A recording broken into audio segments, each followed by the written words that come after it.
이제 수요 기도회로 하나님께 나아가겠습니다. 모두 자리에서 일어나셔서 찬송가 1장을 함께 찬양하겠습니다.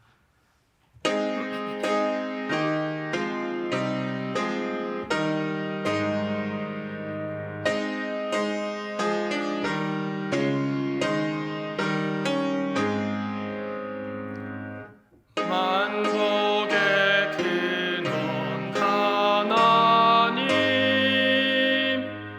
온 백성 찬송 드리고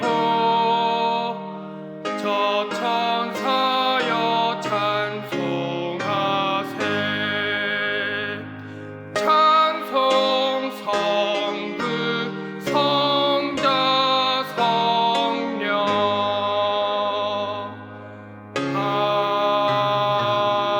아멘.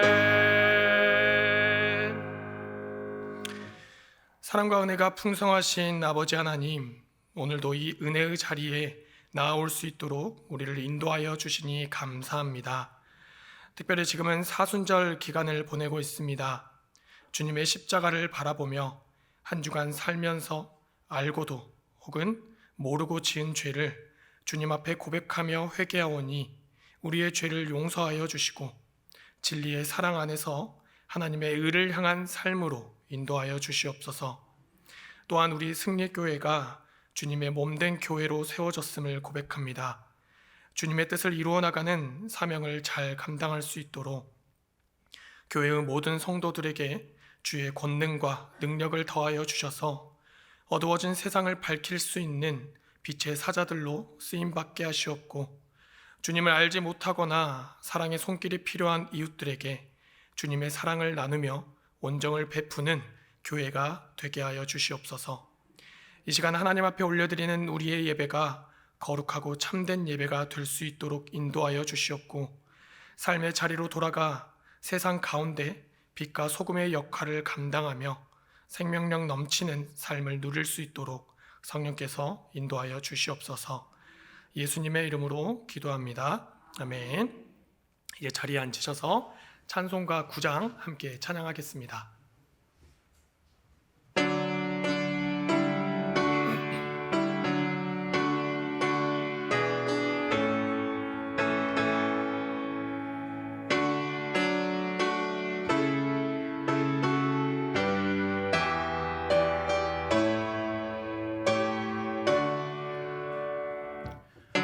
하늘에 가득 찬 영광의 하나님, 온 땅에 충만한 존귀하신 하나님, 생명과 빛으로 지혜와 권능으로 언제나 우리를 지키시는 하나님, 성부와 성자와 성령 삼위의 하나님, 우리 예배를 받아주시옵소서.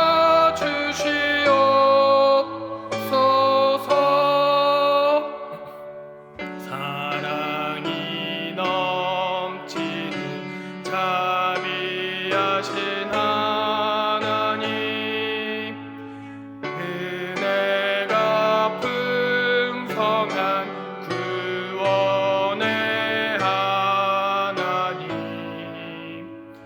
참회의 심령에 평안을 주시옵고 죄악과 허물을 용서하여 주소서. 찬송과 영광과 생명 구원의 하나님,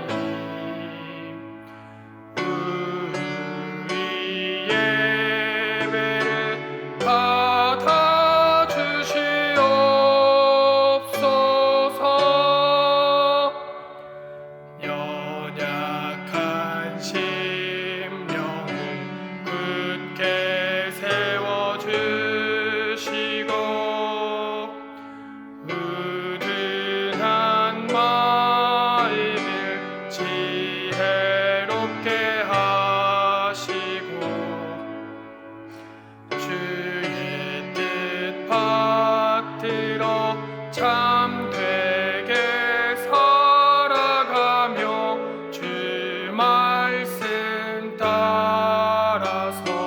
용감하게 하소서. 권능과 지혜와 사랑, 은혜의 하나님, 우리 예배를 받아 주시옵소서.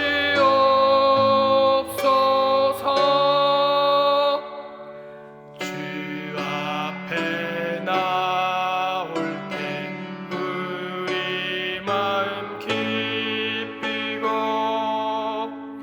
그 말씀 힘되어 새 희망이 솟는다.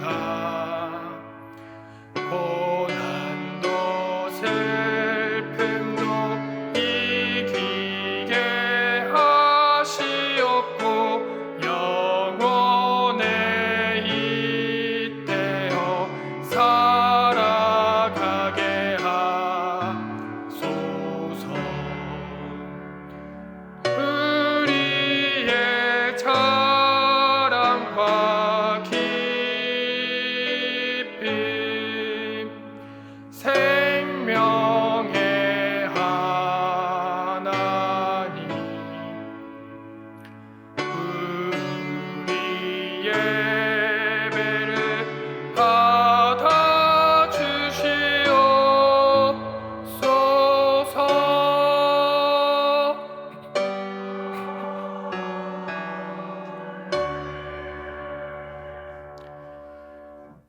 오늘 하나님께서 우리에게 주시는 말씀은 요한복음 4장 19절에서 24절의 말씀입니다.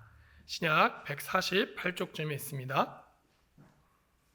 요한복음 4장 19절에서 24절의 말씀입니다.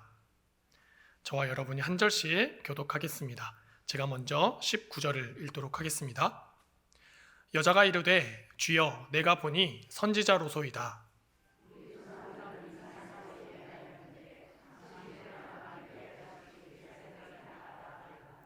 예수께서 이르시되 여자여 내 말을 믿으라. 이 산에서도 말고 예루살렘에서도 말고 너희가 아버지께 예배할 때가 이르리라.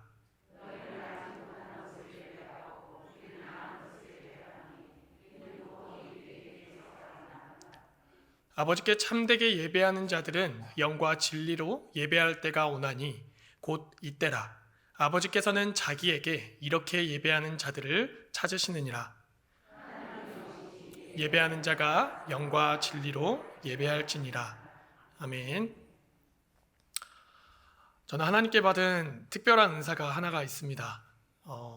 아무리 긴장돼서 벌벌 떨더라도 이상하게 저를 보는 사람들은 제가 떨고 긴장하고 있다는 사실을 잘 모르시더라고요. 근데 오늘도 참 긴장이 됩니다. 왜냐하면 이상하게 제가 수요예배 설교를 하는 날이면 이게 모임이 잡히더라고요. 그래서 평소보다 수요예배 참여하시는 성도님들이 많아지다 보니 꽉 찬 예배당을 보면 좀 더 긴장이 되는 것 같습니다. 그래도 오늘 하나님을 의지하면서 열심히 말씀을 전하도록 하겠습니다. 저는 매주 중등부 아이들과 예배를 드립니다.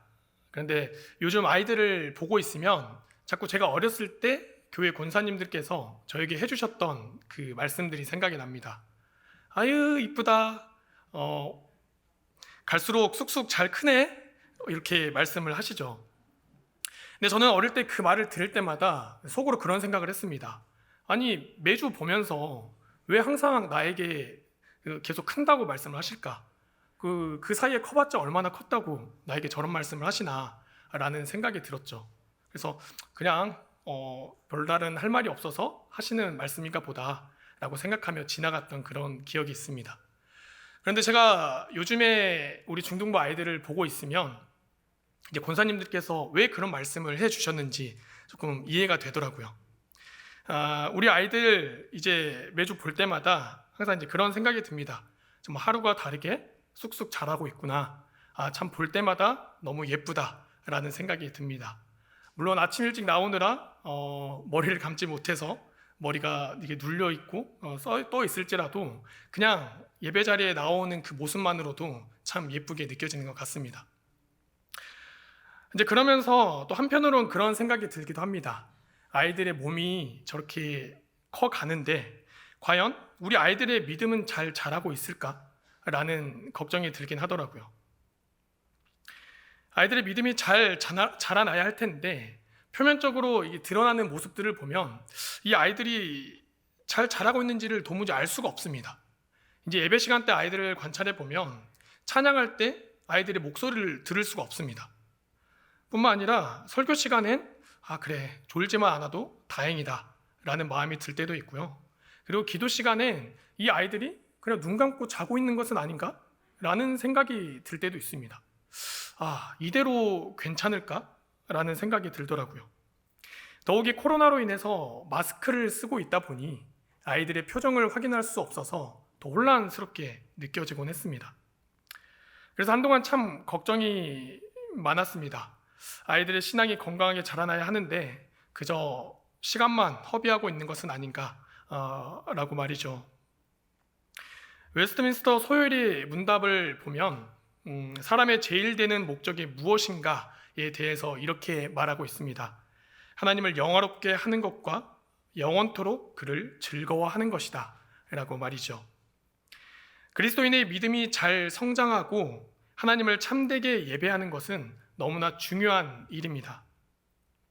물론 겉으로 잘 드러난다고 해서 참되게 예배를 잘 드리고 있는 것도 아니고 혹은 잘 표현하지 않는다고 해서 참되게 예배하지 않는 것도 아닙니다. 그리고 참되게 예배하는지의 여부는 우리가 판단할 것이 아니라 예배를 받으시는 하나님만이 아시겠죠. 그러나 비록 우리가 참된 예배를 드리는지에 대한 판단은 할 수 없을지 모르지만 오늘 말씀을 보면 무엇이 참된 예배인가에 대한 기준을 말해주고 계십니다. 요한복음 4장을 시작하면서 예수님은 유대를 떠나 갈릴리로 향하십니다. 이때 사마리아를 통과하여 가겠다고 제자들에게 말씀하시죠. 그리고 오늘 본문을 보면 예수님은 바로 그 사마리아에 살고 있는 한 여인을 만나 대화를 합니다.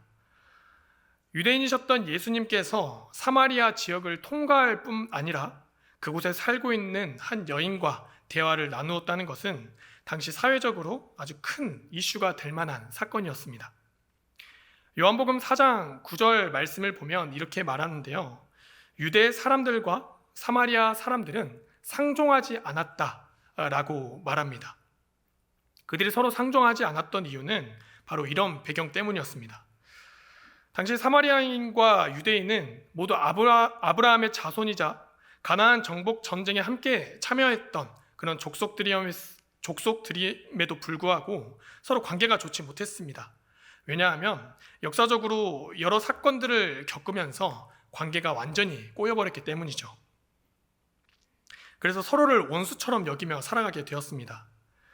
표면적인 이유로는 사마리아가 아수르에 멸망당한 이후에 이방인들과 결혼하며 혼혈족이 되었기 때문이다 라고 주장하지만 이것은 하나의 구실일 뿐 그보다 훨씬 전부터 남왕국 유다와 북왕국 이스라엘의 골깊은 갈등이 그 근본적인 원인이었습니다.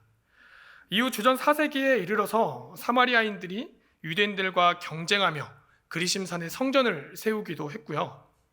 모세오경을 제외한 구약 성경을 거부하게 되자 유대인들은 사마리아인들을 인종과 종교 그 양면에서 잡종이다 라고 멸시하기에 이릅니다. 유대 사람들이 사마리아 사람들을 얼마나 싫어하고 경멸했는지 유대 지역에서 북쪽 갈릴리 지방을 여행을 하게 됐을 때 사마리아를 통과하는 직선 도로가 아니라 시간이 2배 가까이 걸리는 요단 동편의 우회 도로를 이용했다고 합니다. 그러니까 법으로 금지된 것은 아니었지만 그들이 사는 땅을 밟는 것조차 꺼려졌다는 것이죠. 그런데 요한복음 4장을 보면 어떻습니까? 유대인이셨던 이 예수님께서 사회적 금기를 깨고 사마리아 지역을 통과하게 됩니다. 이것만 해도 굉장히 큰 이슈가 되었을 텐데 예수님은 그곳에서 사회적으로 품행이 단정치 못한 사람들에게 정죄받는 여인을 만나게 되지요. 이 만남은 오늘 본문의 앞부분에서부터 이어지게 되는데요. 18절의 말씀을 살펴보면 이 여인의 어떤 사람인지를 알 수가 있습니다. 요한복음 4장 18절을 보면 예수님께서 이렇게 말씀합니다. 너에게 남편 5이 있었고 지금 있는 자도 내 남편이 아니니 내 말이 참되도다 라고 말이죠. 너무나 충격적인 말씀 아닙니까? 남편이 5이나 있었다는 것은 이 여인이 이혼과 재혼이 빈번한 이 현대 사회를 살아가는 우리의 상식으로도 받아들이기가 참 쉽지 않습니다. 한 번은 그럴 수 있다 싶지만 5번이라니 아무리 이해하려고 해도 이해하기 쉽지가 않죠. 그런데 그 당시에는 얼마나 더 충격적이고 비상식적인 일로 비춰졌겠습니까? 특히나 이때는 여성의 지위가 남성보다 낮았기 때문에 오늘날처럼 단순히 성격 차이로 이혼하는 것이 아니었습니다. 남성이 일방적으로 여인을 버리거나 혹은 여성이 간음했을 경우 이루어졌던 것이죠. 즉 이 여인은 계속해서 남편들에게 버림을 받았거나 성적으로 굉장히 문란했던 여인이었던 것입니다. 심지어 그 5번의 이혼을 하고 나서도 지금 있는 남자도 내 남편이 아니다 라는 이 예수님의 말씀을 통해 어떻게든 이 사회에서 먹고 살기 위해 자신의 몸을 팔았다라는 것을 볼 수가 있습니다. 즉 이 여인은 참 불행하고 얼룩진 과거사를 가지고 있는 사람이었다는 겁니다. 그렇기 때문에 아마 주변 사람들은 이 여인과 상종도 하지 않았을 것이고 여인 스스로도 굉장히 자신을 부끄럽게 여겼을 겁니다. 그래서 이 여인은 사람들이 바깥 활동을 하지 않는 시간인 뜨거운 태양이 내리쬐는 정오에 물을 기르러 우물에 나아갔습니다. 제가 예전에 그 적도가 지나가는 나라에서 잠깐 머물렀던 적이 있습니다. 근데 거기서는 태양이 가장 뜨겁게 내리쬐는 12시부터 2시까지를 점심시간으로 정하는데요. 그렇게 2시간이나 되는 긴 시간 동안 점심시간을 갖게 된 이유는 햇빛이 너무 뜨거워서 도저히 바깥 생활을 할 수 없기 때문입니다. 근데 또 저희가 또 어린 나이에 또 호기심이 발동하지 않았겠습니까?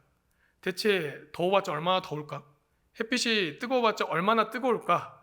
라는 궁금증이 생겨서 한번 길거리에 한번 나가보았습니다. 나가보았는데 한 10분 정도 돌아다니니까 양팔이 빨갛게 화상을 입더라고요. 이렇게 뜨거운 곳이구나 라는 생각을 하게 되었습니다. 그래서 이때가 되면 사람들 거리가 횡하니 비어있고 모든 사람들이 그늘에서 휴식을 취하게 됩니다. 이스라엘에 위치한 근동의 낮 시간도 마찬가지입니다. 한 기사를 통해 확인해 보니까 근동의 정오, 이 12시쯤 되는 시간을 목마름의 시간이라고 표현을 하고 있더라고요. 그만큼 태양이 뜨겁게 내리쬐기 때문에 사람들이 바깥 활동을 할 수 없다는 것입니다. 그래서 이스라엘의 여인들은 해가 넘어갈 무렵이 되어서야 하나둘씩 물동이를 이고 우물가를 나와 물을 떴다고 합니다. 그리고 빨래도 해가 지고 나서야 했다고 하죠. 그러니 이 사마리아 여인이 정오에 한참 햇빛이 뜨겁게 내리쬐을 때 물을 뜨러 우물에 나왔다는 것은 사람들을 피해서 생활해야 할 만큼 부끄럽고 비참한 인생을 살았다라는 것을 반증해주고 있는 것입니다. 그리고 이 여인은 그곳에서 처음 보는 유대인 남자와 대화를 하게 됩니다. 이때 예수님을 피하지 않고 이렇게 고백하게 됩니다. 4장 19절 말씀을 보면 주여 내가 보니 선지자로소이다 라고 고백하게 되죠. 우리가 예수님을 향한 이 고백을 들으면서 예수님은 특별하신 분이니까 메시아니까 당연히 특별하게 여기지 않았을까라 생각할지 모르지만 그렇지 않았습니다. 이 사마리아 여인이 예수님과 대화하면서 그분의 특별함을 깨달을 수 있었던 것은 비록 그녀가 사회에서 지탄받는 더러운 죄인이었지만 그 비참한 인생을 벗어나고자 하는 간절함, 그리고 구원을 향한 간절함이 있었기 때문에 가능한 것이었습니다. 예수님을 나의 주로 고백하고 하나님을 참되게 예배할 수 있는 것은 우리의 많은 지식으로 인함도 아니고 우리의 노력으로 인해서도 아닙니다. 구원을 향한 간절함이 있는 사람, 하나님을 만나고자 하는 간절함이 있는 사람에게 주어지는 것이죠. 말씀을 많이 보고 율법을 완벽하게 실천하며 살아간다고 해서 우리가 하나님을 참되게 예배하는 자라고 말할 수 있겠습니까? 그렇지 않습니다. 당시 수많은 유대인들이 율법을 너무나 잘 알고 완벽하게 실천하며 살아갔지만 말씀이 육신이 되어 이 땅 가운데 오신 예수님을 보고도 알아보지 못하고 예수님의 말씀을 듣고도 깨닫지 못했습니다. 요한복음 3장에 등장하는 유대인의 지도자 니고데모를 생각해보면 사마리아 여인과는 정반대로 율법을 너무나 잘 알 뿐 아니라 완벽에 가깝게 실천하며 살았던 사람이었습니다. 사회적 지위나 명예, 무엇 하나 부족함이 없는 그런 사람이었죠. 누가 봐도 참되게 예배하는 하나님 앞에 온전한 사람이었지 않겠습니까? 하지만 이 니고데모는 그것만으로 구원에 이를 수 없다는 것을 알았습니다. 그래서 메시아에 대한 열망, 구원에 대한 열망을 가지고 있었고 그로 인해 한밤중에 예수님을 찾아가 말씀을 구하게 되었습니다. 우리가 구원에 이르며 하나님을 참되게 예배할 수 있는 첫걸음은 바로 간절함에서 비롯됩니다. 여러분 혹시 그 간절함이 있으신가요? 간절함이 없는 사람은 아무리 성경을 많이 보고 듣는다 할지라도 많은 시간을 들여 기도한다 할지라도 결코 깨닫지 못할 겁니다. 하나님 앞에 참되게 예배하는 예배자로 나아갈 수 없게 될 겁니다. 오늘 본문에 등장하는 사마리아 여인은 니고데모와 상반된 인생을 살았지만 한 가지 공통점, 바로 구원에 대한 열망이 있었다는 것입니다. 그래서 예수님을 통해 해소되지 않는 이 갈증을 해결할 수 있으리라 생각했던 사마리아 여인은 대화의 주제를 예배로 돌리게 됩니다. 신앙의 본질적인 문제로 들어가게 된 것이죠. 20절의 말씀에서 이렇게 말합니다. 함께 읽겠습니다. 우리 조상들은 이 산에서 예배하였는데 당신들의 말은 예배할 곳이 예루살렘에 있다 하더이다 라고 말하죠. 당시 유대인들과 사마리아인들 사이에는 어디에서 예배를 드려야 하는가에 대한 논쟁이 있었습니다. 유대인들은 예루살렘 성전에서, 그리고 사마리아인들은 그리심 산에 있는 성전에서 예배를 드려야 한다고 주장했죠. 여러분이 생각하시기엔 어디서 예배를 드리는 것이 옳은 것이라 생각이 드십니까? 아마 우리가 보기엔 당연히 예루살렘 성전에서 예배를 드리는 것이 옳지 않을까라고 생각할지 모르겠습니다. 하지만 역사적으로 살펴보게 되면 바로 이 사마리아인들이 주장하는 그리심 산이 예루살렘보다 더 유서 깊은 예배의 처소였습니다. 이 그리심 산으로 말할 것 같으면 아브라함이 이삭을 제물로 바치려 했던 그 산이었고, 이스라엘이 가나안 땅에 들어와 처음 예배 드렸던 세겜에 있는 산이었습니다. 뿐만 아니라 신명기 27장 말씀을 보게 되면 그리심 산은 이스라엘 6지파가 이스라엘을 위해 복을 빈 거룩한 산이었다는 것이죠. 그래서 신명기 27장의 전통을 신봉했던 사마리아 사람들은 이 그리심 산에 성전을 지어놓고 이곳이 바로 정통 모세 신학을 계승하는 산이다 라고 자부심을 가졌던 겁니다. 모세 오경을 근거로 세워진 성전이 있는 그리심 산, 어떻습니까? 여러분이 생각할 때 어디에서 예배를 드리는 것이 옳다고 생각이 드시나요? 예루살렘 성전입니까? 아니면 그리심산 성전입니까? 정답은 둘 다 중요한 것이 아니라는 것이죠. 그렇다면 우리에게 중요한 것은 무엇이냐? 바로 예배를 받으시는 하나님 아버지를 올바로 아는 것입니다. 참된 예배를 위한 조건은 바로 하나님 아버지를 올바르게 알아야 한다는 것이죠.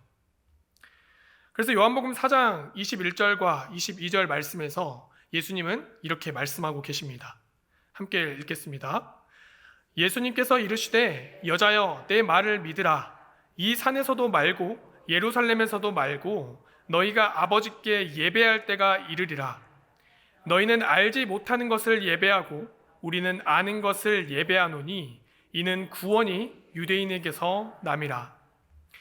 그리심산이나 예루살렘 성전이 중요한 것이 아니라 하나님 아버지를 올바로 알고 예배하는 것이 핵심인데, 예수님께서는 너희는 알지 못하는 것을 예배한다 라고 지적하고 계십니다.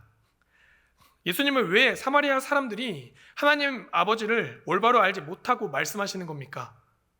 이들도 똑같이 하나님을 예배하는 사람들이고 하나님의 말씀을 따르는 사람들이었는데 말이죠. 혹시 예수님께서도 유대인이었기 때문에 이 사마리아 사람들을 낮잡아 보고 계셨던 겁니까? 그렇지는 않았습니다. 그 이유는 이런데요. 앞서 사마리아 사람들이 신명기 27장에 기록된 거룩한 산인 이 그리심산에서 드리는 예배를 매우 귀중하게 여긴다고 말씀드렸습니다. 하지만 이후 어떤 일을 하게 되냐면, 이 신명기 27장의 전통을 지키기 위해서, 즉 그리심산에 세워진 이 성전의 특별함을 지키기 위해서 모세오경, 창세기, 출애굽기, 레위기, 민수기, 신명기만을 하나님의 말씀으로 받아들이게 됩니다. 그리고 이 신명기 이후의 말씀들을 하나님의 말씀으로 인정하지 않게 되지요. 이후로 등장한 수많은 선지자 그리고 예언자들의 예언들을 받아들이지 않게 됩니다. 혹시라도 그 말씀들을 받아들이게 되면 예루살렘을 비롯한 다른 장소에서 드리는 그 예배의 전통성을 인정하게 되는 것이기 때문에 그리심산에서 드리는 예배의 전통성을 잃어버리게 된다라고 생각하게 된 것이죠.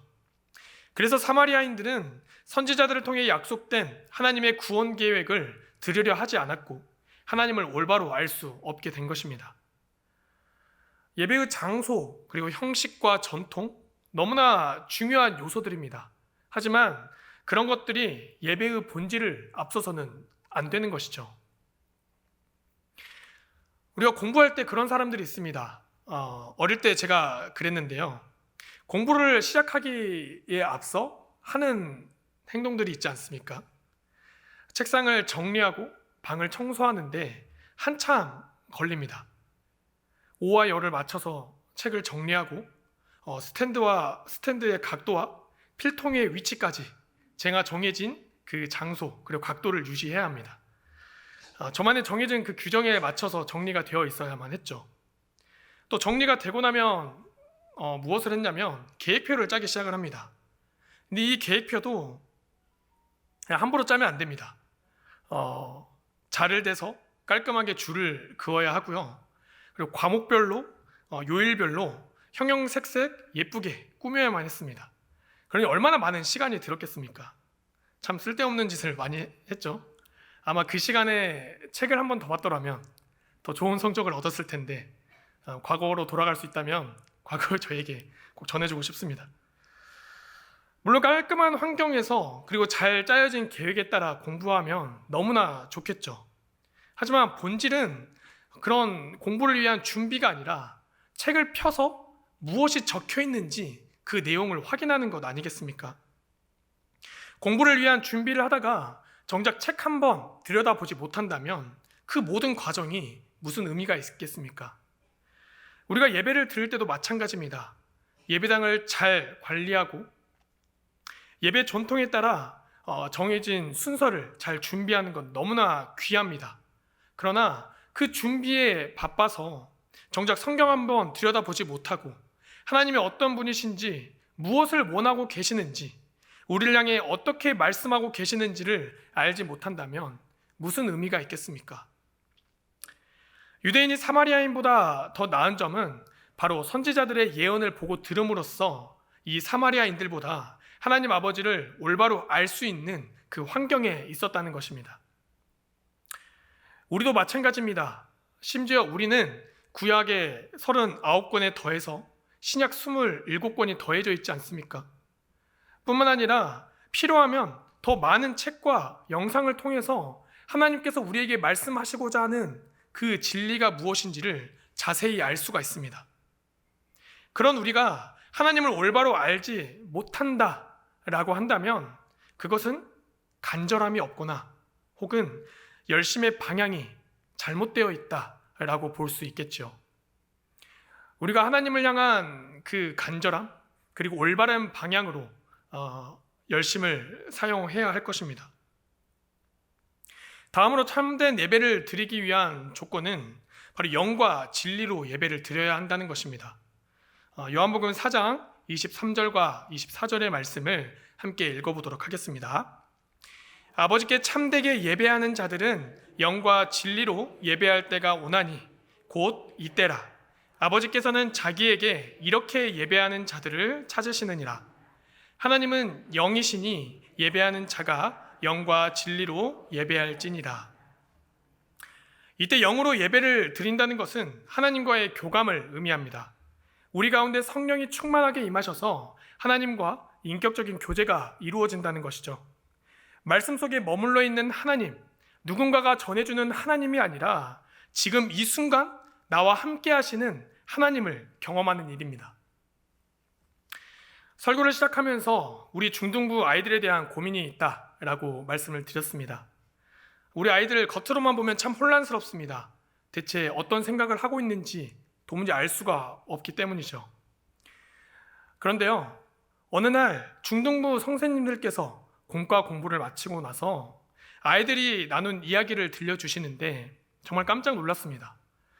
설교 시간에 졸지만 않아도 다행이다 라고 생각을 했었는데 말씀의 핵심을 분명하게 깨닫고 자신의 삶에 역사하신 하나님을 고백했다라는 선생님들의 이야기를 들으면서 정말 놀라게 되었습니다.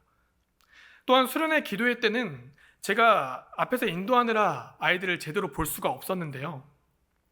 학부모님들께서 아이들이 기도회 시간에 받은 그 성령의 뜨거운 은혜를 전해주시더라고요. 그리고 이런 이야기를 듣고 이제 말씀을 전할 때 아이들의 눈빛을 보았는데 우리 아이들의 눈이 그 어느 때보다 초롱초롱하게 빛나고 있는 것을 보게 되었습니다. 우리 성도님들께서 그리고 우리 중등부 선생님들께서도 잘 아시겠지만 제가 말을 잘하는 사람이 아닙니다. 또한 재밌는 사람도 아니죠. 그렇다고 해서 탁월한 통찰력이 있어서 말씀을 잘 풀어낸다거나 성령의 강력한 은사가 있는 사람도 아닙니다. 그런데 우리 아이들이 말씀을 듣고 기도할 때 그 눈빛에 생기가 돌면서 하나님을 고백하게 된다는 것은 다른 어떤 이유가 아니라 성령께서 우리 가운데 함께하고 계심을 고백할 수밖에 없다는 것이죠. 우리 아이들이 아직 겉으로는 잘 표현하지 않고 있지만 하나님과 인격적인 교제가 이루어지고 있구나라는 것을 고백하게 됩니다. 참 감사한 일 아니겠습니까?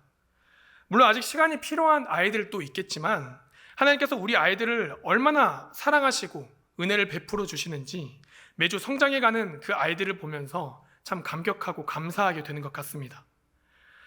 하나님과의 교감을 이루는 영으로 드리는 예배는 하나님을 향한 간절함과 성령님의 도우심이 없이는 불가능합니다. 그래서 참된 예배를 드리기 위해서는 우리가 성령의 충만함을 받아서 지금도 살아 역사하셔서 우리와 함께 하시는 하나님과 교제하기를 구해야 한다는 것입니다.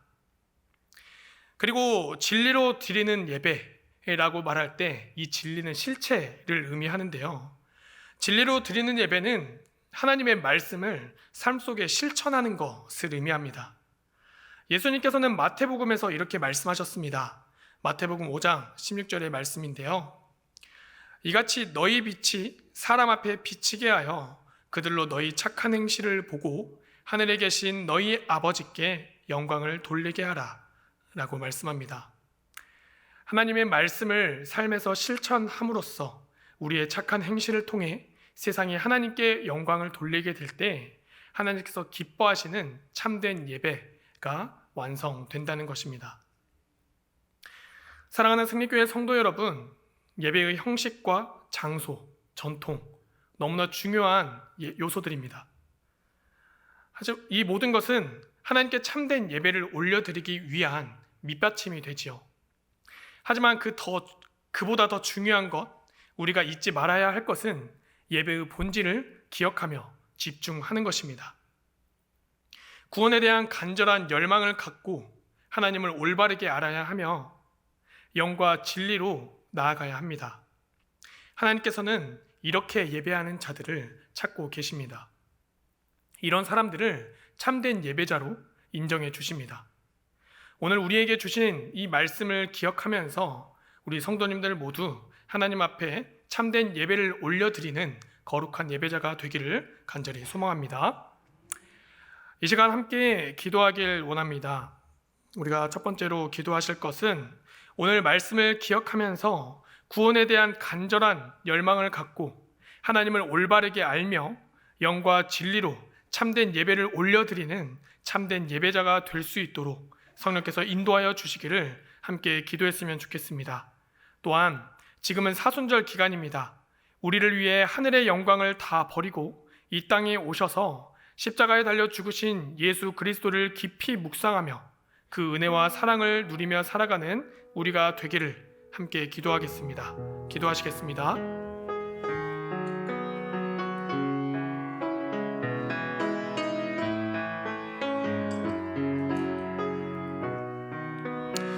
아버지 하나님, 오늘 이 예배 시간을 통하여 우리에게 주신 말씀을 기억합니다.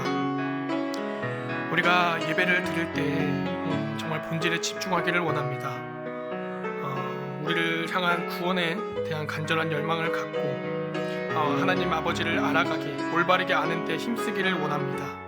또한 영과 진리로 참된 예배를 올려드리기 위해 힘쓰는 승리교회 성도님들이 되기를 간절히 소망합니다. 우리의 힘으로는 하나님을 알아갈 수 없습니다. 우리의 힘으로는 참된 예배를 드릴 수 없습니다. 성령께서 우리와 함께 하시고 인도하여 주셔서 하나님께서 기뻐하시는 예배자로 성장할 수 있도록, 거룩한 예배자가 될 수 있도록 함께하여 주시옵소서. 사순절 기간 동안 우리를 위해 이 땅에 오신 예수 그리스도를 더욱 깊이 묵상하기를 소망합니다. 예수님의 은혜와 사랑을 깊이 체험하며 또 누리고 살아감으로써 우리가 하나님께 영광을 올려드리는 거룩한 백성으로 살아가게 하여 주시옵소서. 하나님 아버지, 우리는 하나님께서 창조하신 이 세상 가운데 많은 것을 누리며 살아가고 있습니다. 우리에게 베풀어 주신 하나님의 크신 은혜와 축복으로 인해 오늘도 부족함 없이 감사함으로 살아갑니다. 그러나 주님, 우리가 세상에서 누리는 이 모든 것들은 영원한 것도 아니고 결국 다 썩어 없어져 버릴 것입니다.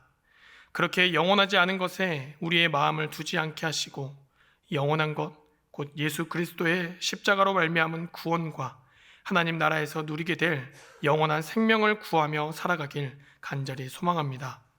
구원에 대한 간절한 열망을 갖게 하시고 하나님을 올바르게 알며 영과 진리로 참된 예배를 올려드리는 거룩한 예배자가 되게 하옵소서. 예수님의 이름으로 기도합니다. 아멘. 교회 소식 잠깐 전하도록 하겠습니다. 지금은 사순절 두 번째 주일입니다. 기도에 힘쓰고 절제하는 삶을 통해서 우리가 그리스도의 고난에 참여하는 성도님들이 되었으면 좋겠습니다. 또 예배를 마치고 여전도에 올레 모임이 있습니다. 그래서 예배가 끝나시고 나면 다 밑으로 내려오셔서 올레 모임에 참여해 주셨으면 좋겠습니다. 그리고 오늘부터 전도지체 전도가 시작되게 되는데요. 비가 오는 관계로 오늘은 전도를 나가지 않고 특강을 하신다고 합니다. 그래서 예배가 끝나고 올레 모임을 마치신 이후에 교회 식당에서 점심 식사를 하시고 특강에 참여하시면 되겠습니다. 자세한 내용은 주보를 참고해 주시고요. 이제 주기도문으로 우리 수요 예배를 마치도록 하겠습니다. 하늘에 계신 우리 아버지, 아버지의 이름을 거룩하게 하시며 아버지의 나라가 오게 하시며 아버지의 뜻이 하늘에서와 같이 땅에서도 이루어지게 하소서. 오늘 우리에게 일용할 양식을 주시고 우리가 우리에게 잘못한 사람을 용서하여 준 것 같이 우리 죄를 용서하여 주시고 우리를 시험에 빠지지 않게 하시고 악에서 구하소서. 나라와 권능과 영광이 영원히 아버지의 것입니다. 아멘.